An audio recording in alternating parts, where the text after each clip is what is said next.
High, আমি রিজওয়ানা আক্তার। তো আমি আজ মাধ্যমিক 2026-এর জন্য আলো অধ্যায় তো শুরু করেই দিয়েছি। আজ প্রতিসরণ পাঠটা পড়াবো। প্রতিসরণ জিনিসটা কি সেটাই বোঝাবো। ভিডিওটি ভালো লাগলে অবশ্যই কমেন্ট করবে কেমন লাগলো, আর শেয়ার করতে পারো বন্ধুদের সাথে। আর হ্যাঁ, ভালো না লাগলে কিছু করার দরকার নেই, শেষ পর্যন্ত অবশ্যই দেখবে, দেন তারপর এসব করবে। এখন শুরু করা যাক আসল টপিকের উপর। হ্যাঁ, তো প্রতিসরণ জিনিসটা কি? এর আগে প্রতিফলন পড়েছিলাম। প্রতিফলন কি বলেছিলাম? যে আলো একটা বিভেদ তলে এসে পড়ার পর কি করে? প্রতিফলিত হয়। মানে যে কোণে অবিলম্বের সঙ্গে যে কোণ করে সে পড়ছে আপতিত রশ্মি, প্রতিফলিত রশ্মি সেই কোণ করে কার সঙ্গে? অবিলম্বের সঙ্গে প্রতিফলিত হয়। এটা প্রতিফলন পড়েছিলাম। আজ পড়বো প্রতিসরণ। মানে বাতাস থেকে কাচের মধ্যে আলো গেলে সে আলোর অভিমুখের কি কি রূপ পরিবর্তন হয় সেটা হলো প্রতিসরণ। এক মাধ্যম থেকে অন্য মাধ্যমে আলো গেলে আলোর দিকের পরিবর্তন ঘটে, এটা হলো প্রতিসরণ। আলো কেন এক মাধ্যম থেকে অন্য মাধ্যমে যাবে, কেন এটা আমি পড়ছি, এর পড়ার মূল উদ্দেশ্য হচ্ছে একটা দৈনন্দিন জীবন একটা উদাহরণ দিয়ে দিই, বুঝে যাবে। যখন বালতিতে একটা মগ যার দ্বারা তোমরা স্নান করো সেটা ডোবাও, অনেকটা নিচে ডুবিয়ে দাও, তারপরে যখন ওপর থেকে দেখো এবং ধরতে যাও, তোমার ধরার আওতায় সেটা থাকে না, মনে হচ্ছে কাছে আছে, উপরের দিকে রয়েছে, কিন্তু মগটা থাকে অনেকটা নিচে। এটা কেন? এই প্রতিসরণ। একটা তোমার বিকার কিংবা একটা কাচের পাত্রে একটা পেন কিংবা একটা রুলকে ডোবাও, কি মনে হয়? রুলের তলদেশটা একটু ওপরে আছে, কিন্তু আপাত দৃষ্টিতে মনে হচ্ছে কিন্তু সেটা নিচে আছে। এটা কেন? প্রতিসরণ। কারণ এই যে জলের উদাহরণটা দিলাম, জল আর বাতাস, আমি রয়েছে বাতাসে, আমার চোখ রয়েছে বাতাসে, মগটা রয়েছে পানিতে, জলে। কোনো বস্তু থেকে যে আলোটা এসে আমাদের চোখে পড়ে, সেই আলোটার কারণে আমরা সেই বস্তুটাকে দেখতে পাই। তাহলে মগটা থেকে যে আলোটা এসে আমাদের চোখে আসছে, কতগুলো মাধ্যম তাকে পার করতে হচ্ছে, একটা জল আর একটা বাতাস। জল থেকে বাতাসে আসছে, একটা মাধ্যমের পরিবর্তন ঘটছে। এই কারণেই যে আলোটা আসছে তার দিকের পরিবর্তন ঘটে, সেই দিকের পরিবর্তনটাকে বলা হয় প্রতিসরণ। মুখে বললাম, এবারে করে দেখায়।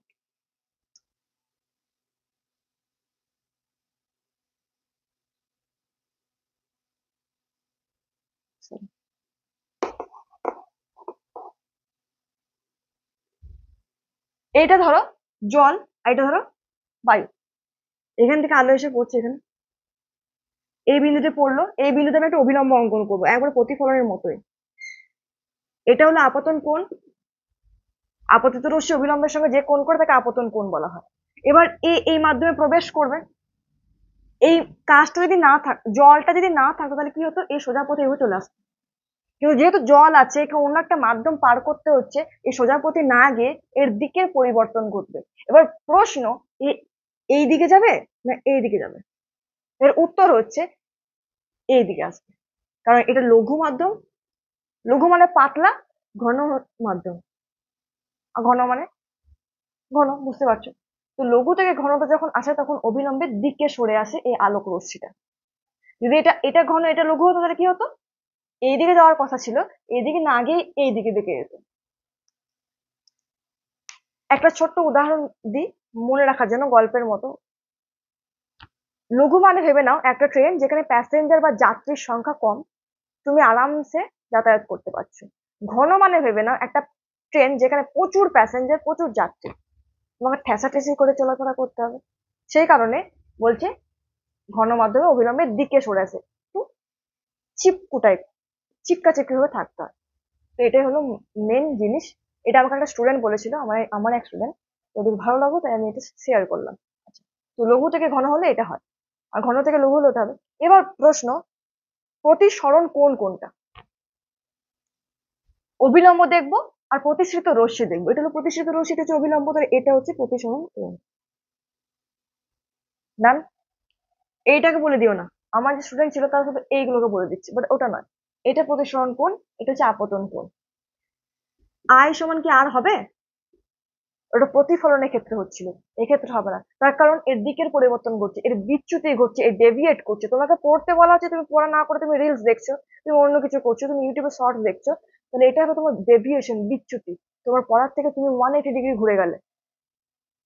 তো এর এইদিকে যাওয়ার কথা ছিল, এই পথ বরাবর, এ গেল এইদিকে, তাহলে এই বিচ্যুতি কোনটা? এটা বিচ্যুতি,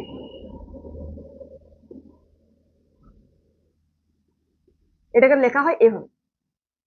তাহলে এর মান কত হবে? দেখো এটা গেজামেজা লাগছে একটু, এ করে দিচ্ছি ছোট। এটা হচ্ছে অভিলম্ব, এটা হচ্ছে আপতিত রশ্মি, এদিকে যাওয়ার কথা ছিল, এই গেল এইদিকে, তাহলে এটা হচ্ছে আই, এটা হচ্ছে আর, এটা হচ্ছে বিচ্যুতি। তাহলে এইটা এইটা এই রশ্মিটারই তো এটা, আর এটা অভিলম্ব, তাহলে এইটা এবং এই পুরোটা কি বিপ্রতীপ কোণ। তাহলে আই হচ্ছে আর প্লাস ডেল্টা, তাহলে ডেল্টা সমান কি হবে? আই মাইনাস আর। এটাই হলো বিচ্যুতি। এটা যখন লঘু থেকে ঘনতে আসবে, যখন ঘন থেকে লঘুতে যাবে,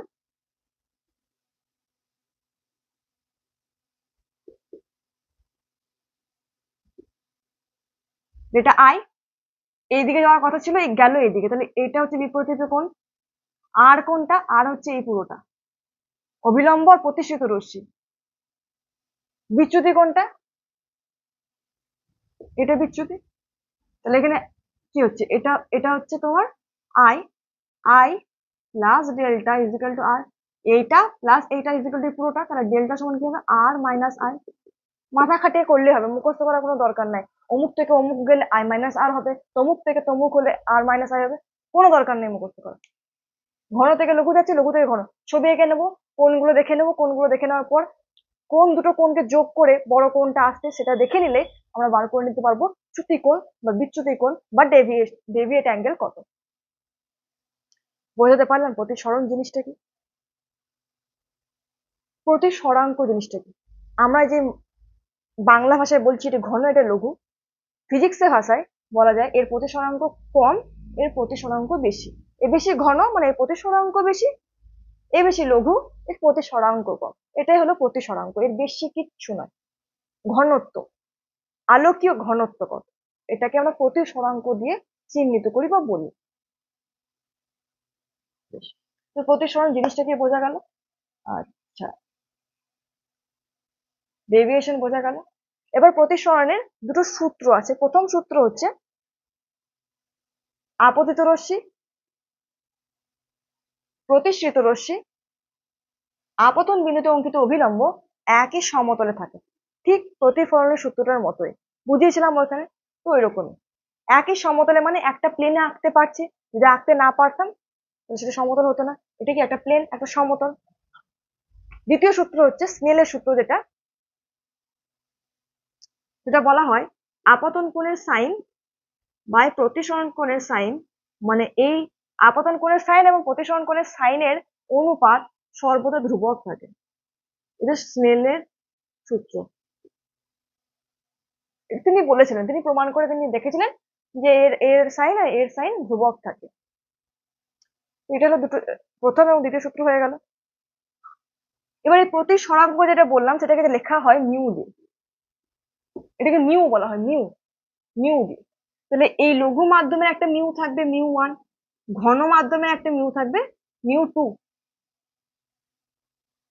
তাহলে একটা জিনিস এখানে মনে রাখবে, আমি এটা সহজ ভাষায় বলি, যখন আমি এই মাধ্যমটাকে দেখবো তখন এই মাধ্যমটাকে লক্ষ্য করবো না। তাহলে এই মাধ্যমে কি কি দেখতে পাচ্ছি? মিউ ওয়ান দেখতে পাচ্ছি আর আই দেখতে পাচ্ছি। তাহলে mu one into sign I করবো, সমান দেব। এবার এই মাধ্যমটাকে দেখবো, এখানে মিউ টু দেখতে পাচ্ছি, আর দেখতে পাচ্ছি, তাহলে মিউ টু সাইন আর। এটা হলো একটা ফর্মুলা। এইখান থেকে সহজ উপায় আমি ওই বেগের জিনিসটা আনবো, তাই আমি এটা বোঝাচ্ছি। ভালো করে লক্ষ্য করো, যখন এই মাধ্যমটা দেখবো তখন মিউ ওয়ান দেখবো, সাইন আই লিখবো, গুণ করে দেবো।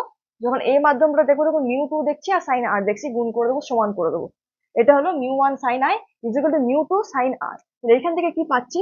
সাইন আই বাই সাইন আর সমান mu two by mu one. এতদূর ক্লিয়ার হলো? ক্লিয়ার হয়েছে? বেশ, এবার আমি বলি একটা ঘন মাধ্যম আছে, একটা লঘু মাধ্যম আছে, ঘনত্ব বেশি ঘনত্ব কম। কোন মাধ্যমে তোমার তীব্র গতিতে চলা হবে, তোমার বেগ বেশি হবে? লঘু মাধ্যমে। তাহলে যে মাধ্যমের প্রতিসরাঙ্ক কম সেই মাধ্যমে আমার বা আলোর বেগ বেশি।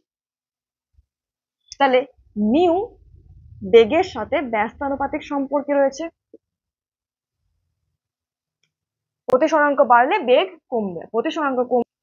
তাহলে এখান থেকে আবার আঁকো মিউ 2 বাই মিউ 1 সমান আমরা কি লিখবো? V2 বাই V1 লিখবো নাকি V1 বাই V2 লিখবো? ব্যস্তানুপাতিক সম্পর্ক।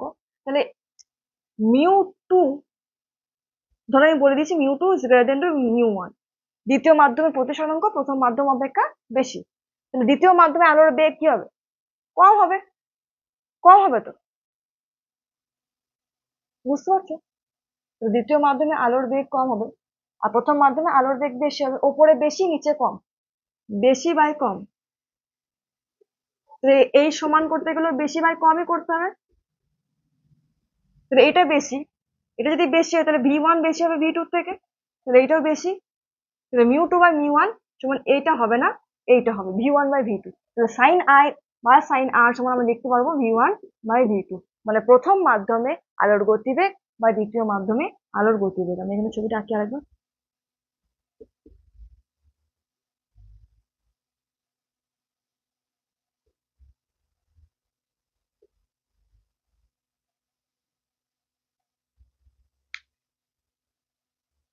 এই মাধ্যমে আলো V1 বেগে যাচ্ছিল, এই মাধ্যমে আলো V2 বেগে যাচ্ছিল। তাহলে এই মাধ্যমে সাইন আই বা এই মাধ্যমে sine r is equal to V1 by V2। বোঝা গেল? এটা এটা প্রথমে এটা করলাম, তারপরে এটা করলাম, তারপরে এটা করলাম। এটা করাটা সহজ, তার কারণ বোঝালাম। আর তারপরে এটা, তারপরে এটা সহজ। V1 by V2। তাহলে এর উপর যদি অঙ্ক আছে তোমার অঙ্কগুলো করতে পারবে। এবার মিউ প্রতিসরাঙ্ক জিনিসটাকে বোঝায়, প্রতিসরাঙ্ক মিউ।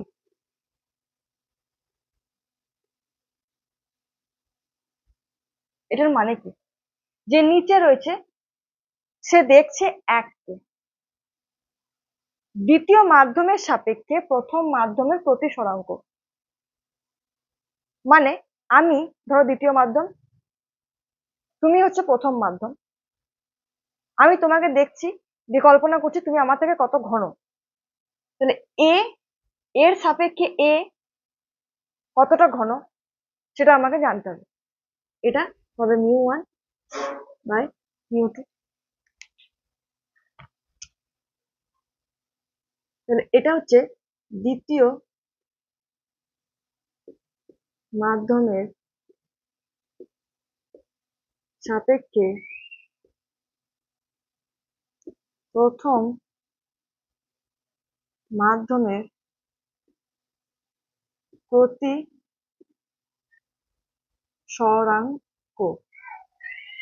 Mu 1 by mu 2। এখানে দুটো জিনিস মনে রাখতে হয়, কাচের প্রতিসরাঙ্ক হচ্ছে 1.5 মানে 3/2, আর জলের 4/3। এবার প্রশ্ন আছে জলের সাপেক্ষে কাচের প্রতিসরাঙ্ক কত। মানে জল দেখছে কাচকে, তাহলে জল কাচকে দেখছে, এখানে কি হবে? জল, এখানে কাচ, এটা মানে কি? এটা এটা এটা আমরা কি জানি? 3/2। আর জলের প্রতিসরাঙ্ক 4/3। তাহলে 3/2 ইন্টু 3/4 করে আমরা পাবো 9/8। এরকম প্রশ্ন আসতে পারে। এখানে আবার বেশি ওভার কনফিডেন্ট হয়ে লিখে দিও না। কাচের প্রতিসরাঙ্ক আমরা পড়েছিলাম, মুখস্থ করেছিলাম 3/2, তাহলে 3/2, 3/2 হবে না। কে দেখছে, কার সাপেক্ষে দেখছে, কোন দৃষ্টিভঙ্গিতে দেখছে, সেগুলো সব আমাকে লক্ষ্য রাখতে হবে। জলের সাপেক্ষে কাচের প্রতিসরাঙ্ক মানে জল কাচকে দেখছে, তাহলে জলের দৃষ্টিভঙ্গিতে কাচ কতটা ঘন সেটা আমাকে বার করতে হবে। এটা তো বায়ুর দৃষ্টিভঙ্গিতে কাচ কত ঘন সেটা আমরা, এটা যেটাকে বলা হয় পরম প্রতিসরাঙ্ক। আর এটাকে বলা হয় আপেক্ষিক প্রতিসরাঙ্ক, কারোর সাপেক্ষে, কারো দৃষ্টিভঙ্গিতে। এইভাবে আমরা বার করবো।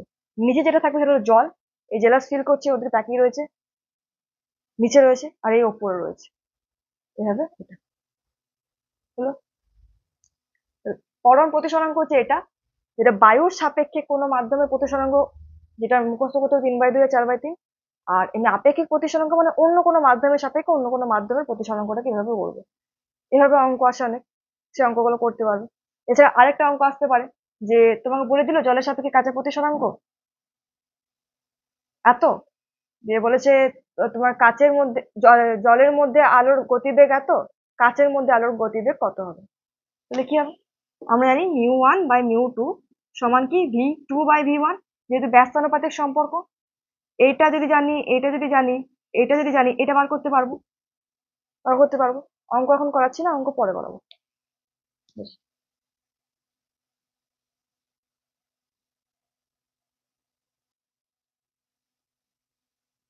কিছুটা হলো শেষ হবে, তারপরে আরেকটা ভিডিও দিয়ে আমি পুরো প্রতিসরণটা শেষ করে দেবো। তো ভিডিওটা আমি অল্প, ভিডিওগুলো আমি অল্প ডিউরেশনের মধ্যে দিচ্ছি, তার কারণ তোমরা সকলে ভিডিও দেখছো না। আর বেশি বড় ভিডিও দেখলে তোমাদের ধৈর্যও থাকবে না, তাই অল্প অল্প করে ভিডিও দেবো, রেগুলার দেবো। তো আজকে মতো এই পর্যন্ত থাক, দেখা হচ্ছে আবার পরের ভিডিওতে। কেমন লাগলো অবশ্যই কমেন্টে জানিও, বুঝতে না পারলেও কমেন্টে জানিও।